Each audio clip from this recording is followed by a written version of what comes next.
One of my favorite people, President Bill Clinton. Good to see you. So here's my question. It seems that every time something goes wrong in Washington, they seem to blame it on you. They say, well, you know, it's Bill Clinton's fault. And now the economy, they've now dragged you into it. Did you do it, Bill? Did you mess it up? Well, as I remember, it was pretty good then. I thought so too, but maybe... Let's be serious. We had really good economic results when I was president.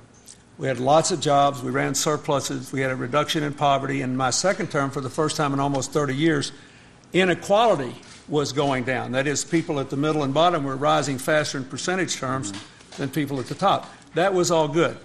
And we had a 6% reduction in welfare rolls. Things were really moving well. Now, to be fair, what the serious critics are saying is you need to go back and look, because we also had an almost quadrupling of the stock market when Bill Clinton was president. We went from 3,200 to almost around 12,000. Right. And maybe some of the things they did then contributed to the long-term instability and kind of drunken sailor routines that we have lived through the last 7 years. Right. So I actually have gone back and tried to evaluate that.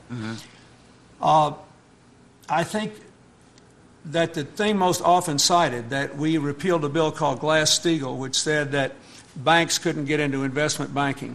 I think in all probability that did not make much contribution to what's going on here. Because if you look, the most important thing that happened yesterday, and it broke late last night, so there's not a lot of press on it, but the two remaining big investment banks, Goldman Sachs and Morgan Stanley, filed to be reorganized, if you will, as bank holding companies.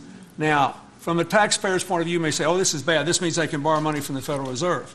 You should be glad about this, because what it means is that they'll become more like a bank, which means they can't do anything like these funny derivatives where they don't have to be transparent about what you're buying, and they can have unlimited risks. They have to have capital. In other words, it'll be all their investments will be more solid. And that's one of the things that was permitted by this legal change I made. You could argue that we should have been more aggressive against these so-called derivatives. Derivatives are just ways of pushing the risk further and further away from the person that made the loan, in the case of housing. But once we looked at it once, and we just got killed. Nobody in the Congress wanted to do it. You could argue that we should have reined in Fannie Mae and Freddie Mac, even though there were no problems then. But when we tried to do that, I sent a guy to Capitol Hill. We were laughing.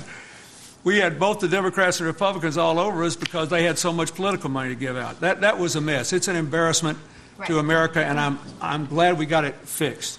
We should demand that whoever the leader is next gets a good handle on this and changes it too. Absolutely. Look, it's always a mistake to bet against America, folks. Anybody who's done it for the last 200 years wound up losing money. Right.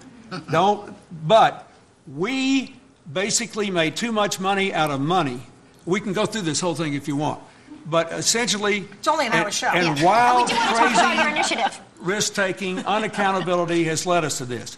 I do support, by the way, what Secretary Paulson and Mr. Bernanke, the Federal Reserve head, are trying to do now, but it's not enough. That is, go back to what Whoopi said. This whole thing started in a mortgage crisis.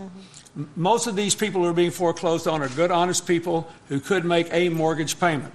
That's why I think Hillary's right. She said, look, it's not enough just to bail out these big banks.